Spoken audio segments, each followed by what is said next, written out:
people. Some I know personally. Some I've just heard of. Some I know exist out there. Define fashion by what you put on your bag, the label of your shoes, and the name of your bag. This is nothing for those who know nothing about fashion or style except for being able to read price tags. It's sad.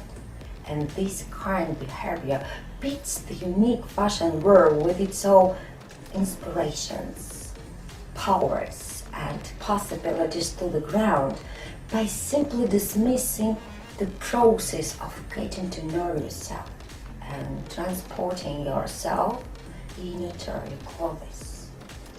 Fashion is the only language that works in a global range without the necessity of using words to transport a message, set a statement, share your cause.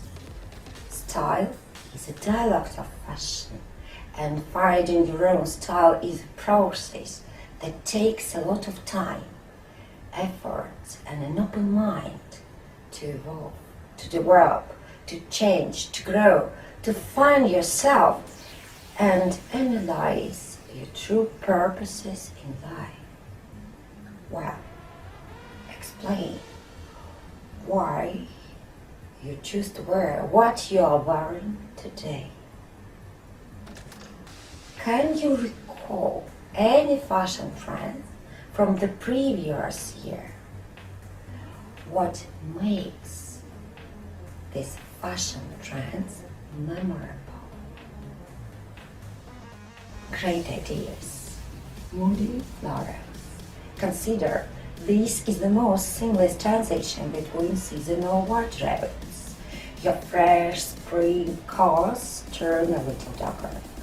We search on the runways of brands like Coach 1941, Hrabar and Frog Collection. Pale pink. Are tired of hearing the term millennial pink? Last fall you probably came across its toned-down sibling, pale pink, gray, suiting, featuring deconstructed blazers, perfectly tailored trousers, and plenty of gray stripes. What does fashion mean to me? Fashion is about expressing my identity, using my clothes to tell someone something about me. Think, what does fashion mean to you? We have discussed your style, fashion, trends, your clothes. Now we'll discuss how fashion trends can be forecasted for the coming season. Why am I wearing my dress? Why? Goodbye, millennial pink.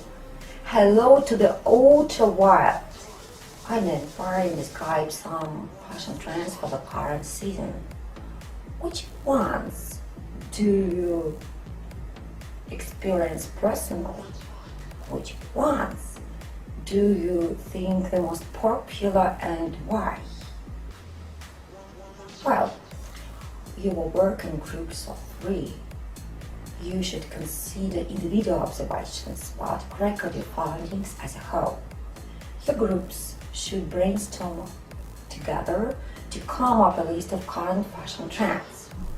You should do an online search for a forecasting website. The trend forecasting website should be displayed by the projector so you can see what trends are first publicized on the site.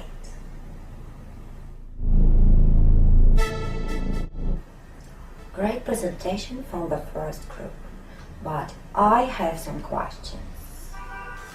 Ultra lightweight and soft knitted.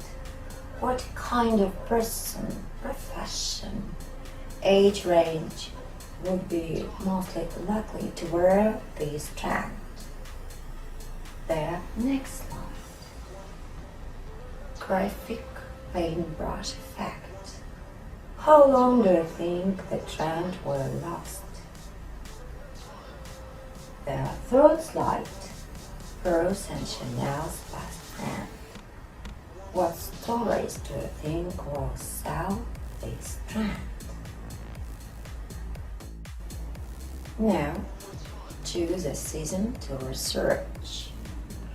We will use a search engine to research forecasted trends for a chosen fashion season. You will list 6 findings on the forecasting page.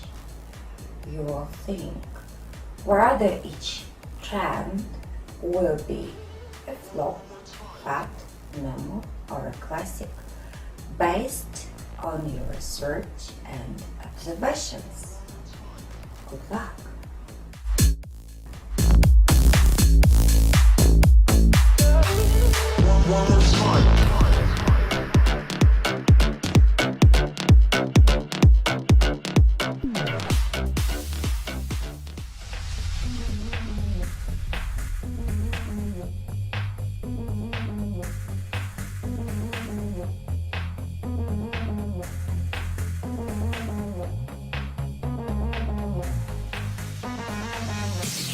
Not radical gallery, not Hrabar. Cybersecurity, your new hobby. Risk assessment. Running a risk assessment on your business's cybersecurity should be a routine process, no matter how big you are or what businesses you are in. Security incidents can happen to any business, especially small businesses, either because hackers believe they are an easy target or they're trying to breach a larger company by going through their small partners.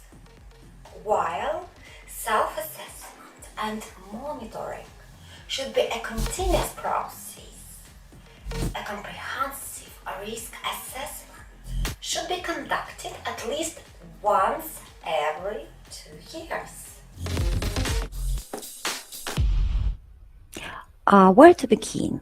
In an ideal world, risk management should always start with 2 key components being defined and agreed at the most senior level in your organization. Risk appetite. This is an articulation of the amount of risk you are willing to accept to meet strategic objectives. Each cyber threat should be considered and then a statement constructed that represents how much appetite you have for each. Incorporating factors such as time horizon at a given confidence level. In most organizations, risk appetite is at least agreed, if not defined at board level. In large organizations, a tiered risk appetite approach is adopted where more granular risk appetites exist to accommodate the different layers, with sit under the umbrella of the board's risk appetite. Talking personally for a minute, tone from the top is crucial. It effectively sets the scene for the whole organization, and if positioned counter to the risk approach will always supersede it. Wells Fargo is a great case in point. Their public statements stressed always putting the needs of their customers right and the importance of ethics, but in practice, the business operated in a quite different way behind the scenes. A Ponzi systems, employee review, no job security, no work-life balance. This is a company of more number of HR resources than the people actually work for company revenue. A PAM Systems continues its expansion, but investors lose confidence. Your people are your most important asset. They determine the customer experience. If it's good, you win. If it's poor, you lose. It's really that simple. Software solutions for your business. Trust, not just software. Definitions of risk impact, and probability. Having defined your risk appetite, you should now define your organization's approach to scoring impact and probability. For impact, consider what outcomes arise from each risk being realized. For instance, are they purely financial? What extent of operational disruption matters? Can people be harmed physically or in other ways? With cyber risks, you should always consider confidentiality, integrity, and availability. For probability, some organizations choose a highly quantitative approach. In the example below, we use extremely remote, possible, likely. Generally, this is our go-to scale because we believe that any inherent risk will materialize if you wait long enough. With both of these definitions, it's important to start simple. It's no good having a super sophisticated risk management approach that only a tiny number of people in the organization understand. Also, we always try and relate these definitions back to an organization's actual cyber risk, loss experience, or those of similar organizations, making the exercise more practical than theoretical. So now, on to the actual risks. Identify your risks. The initial process of identifying your risks typically takes the form of a brainstorming session where you consider what you're trying to achieve and what cyber-based issues could prevent you. It's important to give each risk a succinct but simple to understand title. Consider how other stakeholders will interpret this, as it will become shorthand for the risk itself in meetings and monitoring activity, and you want to avoid changes it cause of many and sometimes serious misunderstandings. Next, describe the event that prevents you from achieving your team's objectives. In this example, our customers' data is exposed to unauthorized parties, impacting our business objective of safeguarding our customers' data.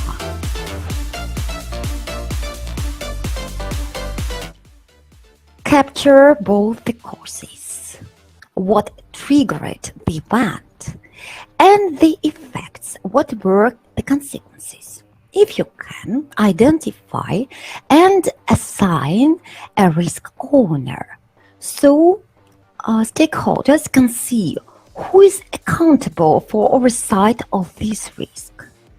Next, we need to assess inherent risk for each risk.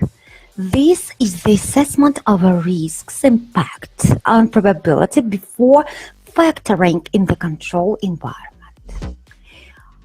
Taking its lead from FFX, our fabricated company has set out in its privacy policy that we have built our reputation on our commitment to deliver reliable information to our customers, both businesses and consumers, and to protect the privacy and confidentiality of personal information about the consumers.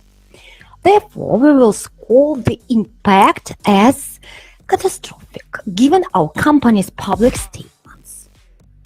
We assessed the probability as possible, as we have had similar issues happened before.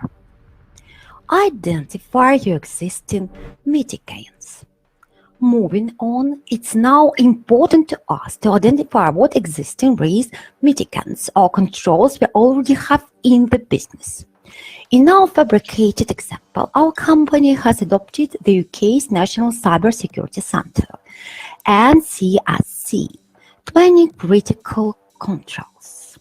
Of course, in practice, there would be many other mitigants, such as insurance policies and other lines of support and assistance to also consider. Map the controls and risk. Next, take each risk in turn and begin to map controls from our control environment that mitigate this risk. We also capture key attributes about each control, which will help us assess their fitness for purpose. Assess your residual risk. Having mapped our controls, we now must consider the extent to which the control environment reduces the inherent risk. We capture this as the residual risk. As you can see in this image, in our example, our current control environment reduces the likelihood of the event occurring but doesn't lessen the impact should be the risk materialize. Make your risk decision. Finally, with our completed risk profile in hand, we can now consider this against the relevant risk appetite statement, and for each risk, we can decide whether they need to consider further mitigating actions to meet our overall risk appetite, or whether we are happy to accept them. In the example, having considered the risks for control environment, we have decided that two of the controls were not designed sufficiently for this risk. We'll escalate this to management with a view to obtaining the go-ahead to improve their design. Therefore, our risk decision at this point in time in respect of these residual risks. Control further.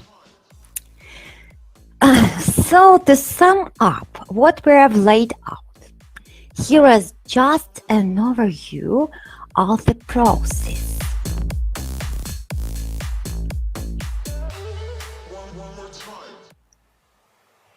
It's important that you know what you are doing and what you are looking for preparing a risk assessment.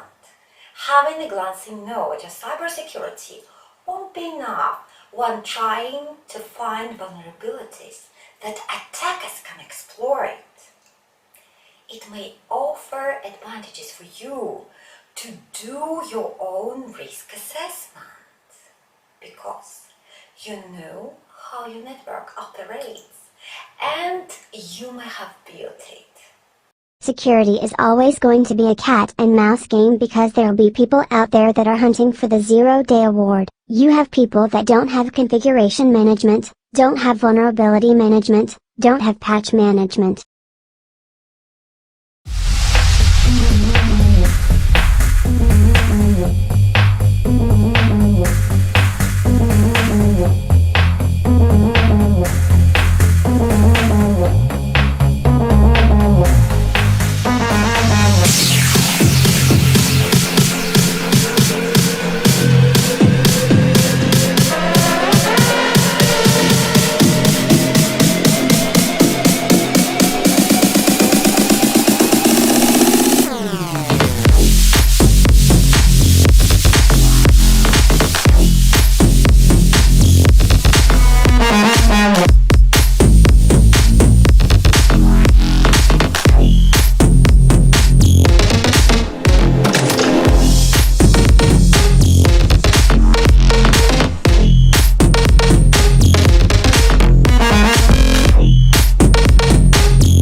One more time.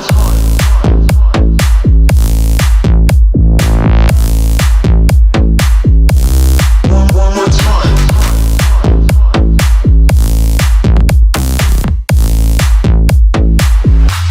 One more time.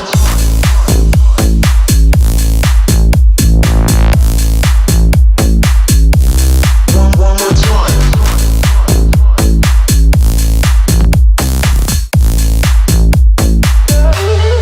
One more time.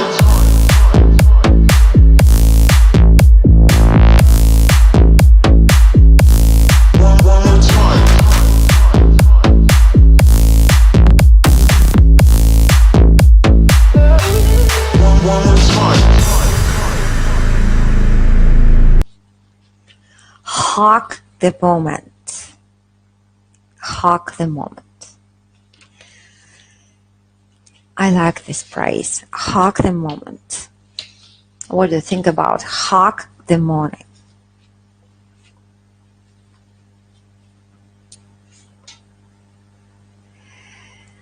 The only place that you can be in harmony with the universe is the present moment of how now the past is done, the future, that's just a figment of your imagination.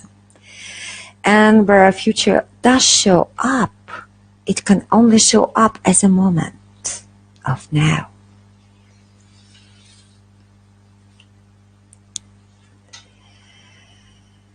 So, look, if you get damn good at learning how to hashtag, hug the moment.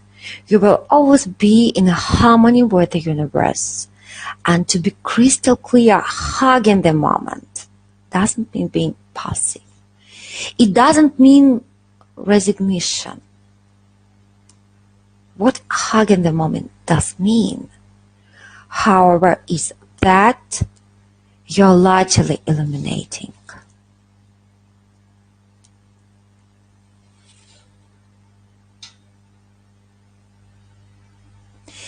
The mental and emotional negativity that automatically creates stress when you hashtag hate the moment.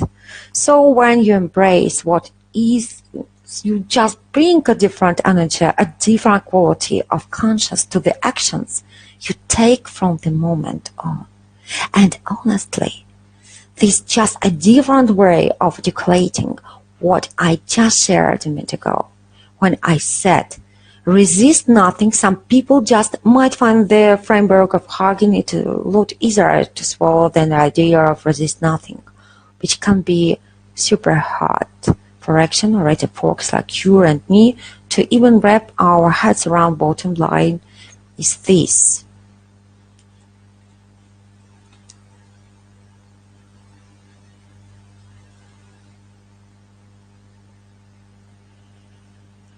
When you embrace the current moment of now, no matter how it shows up, you will instantly feel a sense of flow and peace and power. So remember,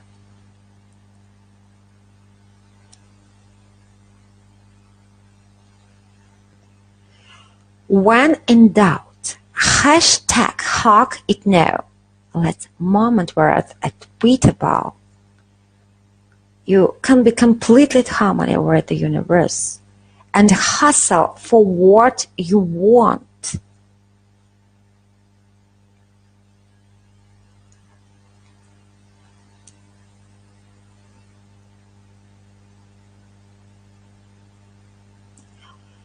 Well, if you see in your mind, you can hold in your hand,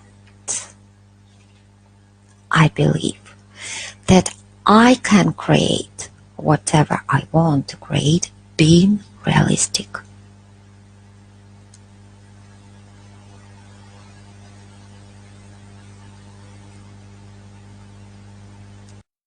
I have learnt to value imagination in a much broader sense. Imagination is not only the uniquely human capacity to envision that which is not, and therefore the fount of all invention and innovation, In its arguably most transformative and revelatory capacity, it is the power that enables us to empathize with humans whose experiences we have never shared.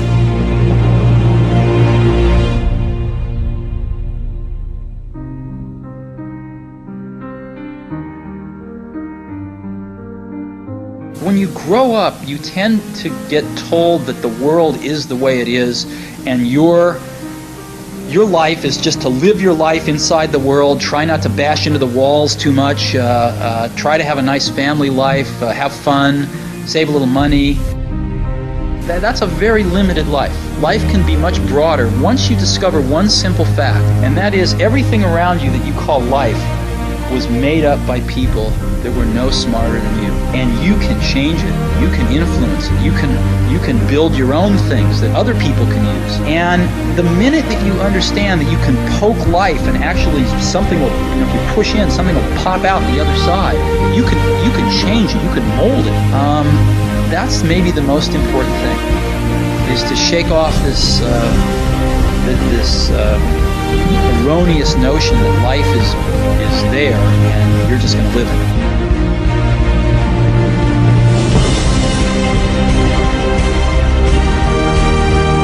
You have to believe that something different than what has happened for the last 50 million years of history. You have to believe that something different can happen.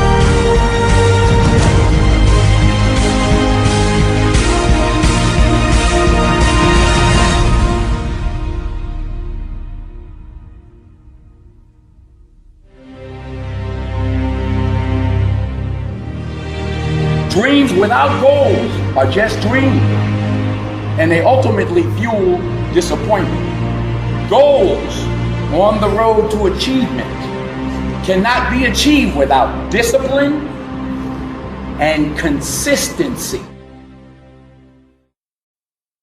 We are all telling ourselves a story,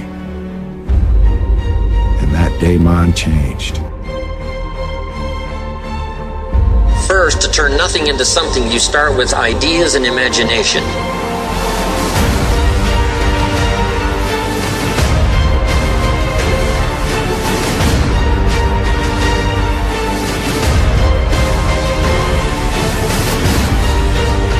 The only place that fear can exist is in our thoughts of the future.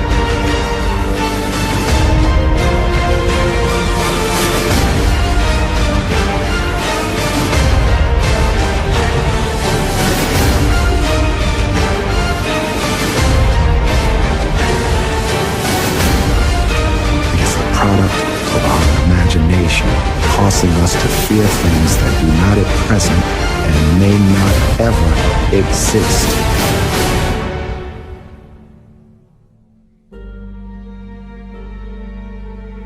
Danger is very real, but fear is a choice.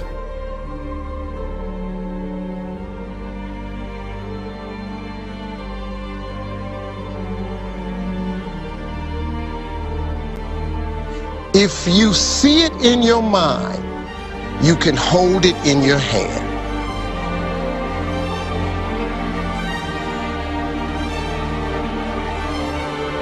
I believe that I can create whatever I want to create. Being realistic is the most commonly traveled road to mediocrity. Why would you be realistic?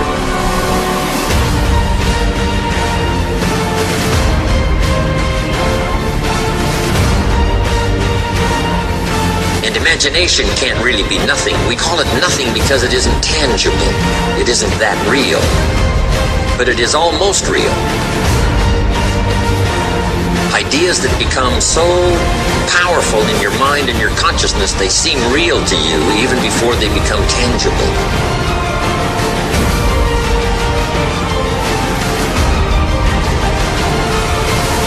Imagination that is so strong that you can actually see it. You can actually see it.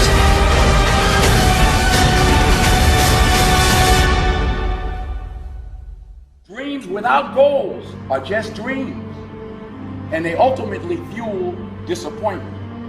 Goals on the road to achievement cannot be achieved without discipline and consistency. I believe that I can create whatever I want to create being realistic.